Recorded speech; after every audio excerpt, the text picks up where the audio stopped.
Hello, Aries, Sun, Moon, Rising, and Venus signs. Kamusta kayo? Sana po yung nasa mabuti kayong kalagayan. Welcome back po sa Star Tarot. At kung bago kayo rito, welcome din po kayo. Please subscribe, like, share my videos, and leave me a comment po kung naka-resonate kayo. Thank you. Tignan natin ang mga messages ninyo. For today, we have the Two of Earth. Ayan. So, too much going on at once kasi maaring multitasking si Aries. Marami kayong ginagawa. Marami kayong obligasyon, responsibilidad, marami kayong iniisip, yung gano'n, no? So, parang ano kayo, all over the place. You're here and there, kumbaga. Kasi, ano kayo, too much on your plate, no? Kaya, kailangan na, siguro, this is asking you for balance as well. Kailangan na balansehin ninyo yung sarili ninyo, balansehin ang buhay ninyo para it would be a little bit easier for you, na ma-manage ang lahat ng ito, na mga pinagkakaabalahan ninyo. Alright?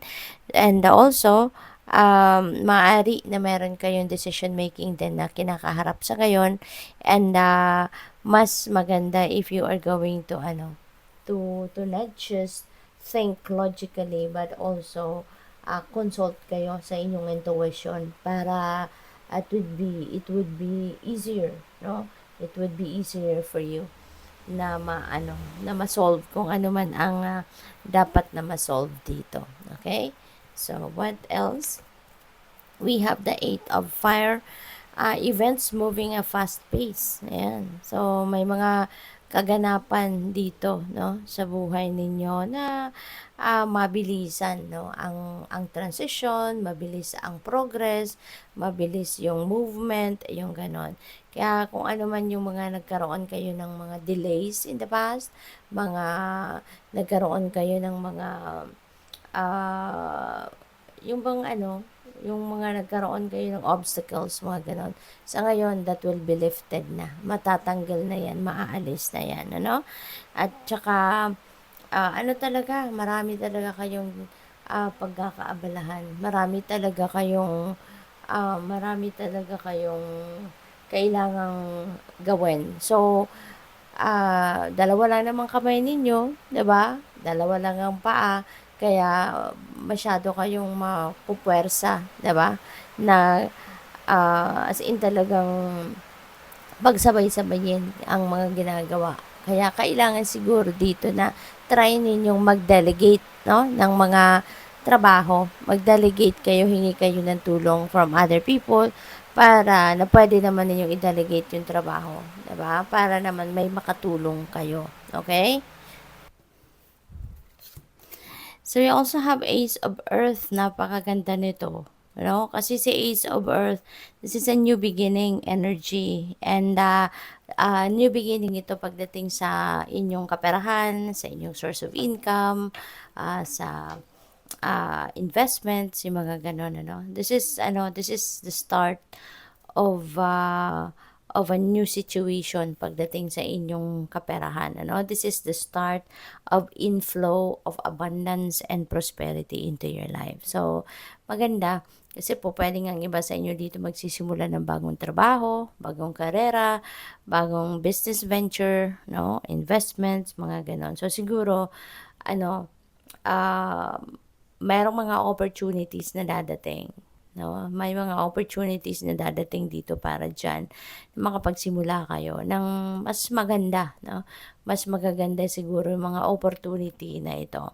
Mas magaganda yung mas mabilis siguro dito yung pag-asenso ninyo sa mga opportunity na ito.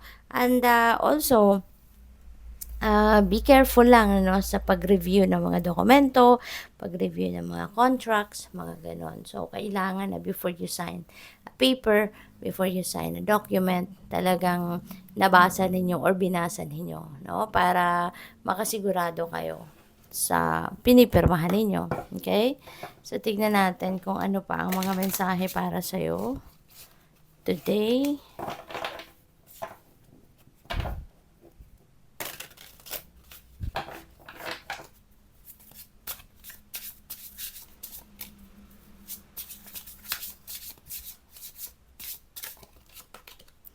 Life is full of choices. Choose wisely.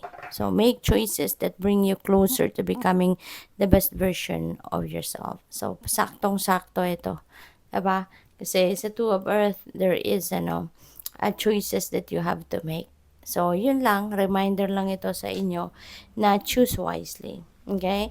Piliin ninyo yung choice na makakapagdala sa'yo doon sa best version of yourself. Doon sa choice na makakatulong sa'yo na mag-evolve ka into the best version of yourself. Okay? So, what else?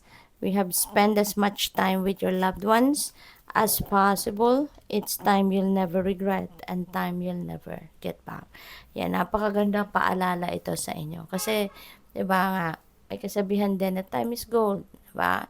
So, kailangan nating i-maximize yung oras natin. Kailangan nating gamitin natin sa makabuluhang mga aktibidad, sa mga makabuluhang ginagawa, yung ganon.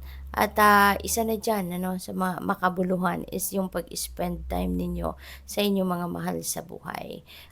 Take advantage of every opportunity na meron kayo na pwede ninyong makasama, no?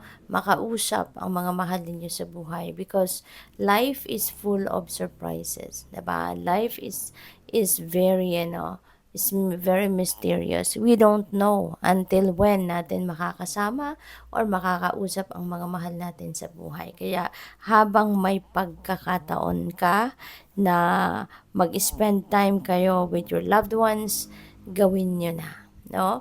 Sabihin nyo na kung ano yung nilalaman ng puso mo, ng isip mo, kung anong gusto mong sabihin, sabihin ninyo at mag-spend time na kayo with them, diba? Habang merong pagkakataon. Kasi we never know, diba? What life will bring. Marami tayong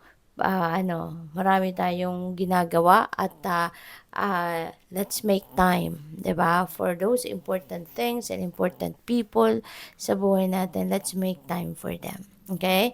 At kapag may pagkakataon, spend na ninyo 'yan talaga. Quality time, no, with your loved ones. Kasi ito yung mga panahon na hindi na natin maibabalik. Kapag nawalan na tayo ng pagkakataon, kahit anong gawin natin, 'di ba? Magtumbling-tumbling man tayo, hindi na natin maibabalik 'yon. Kaya habang nandiyan sila, habang meron tayong pagkakataon, let's do it. Okay? So good luck sa'yo. Thank you for watching. Love and light. Namaste.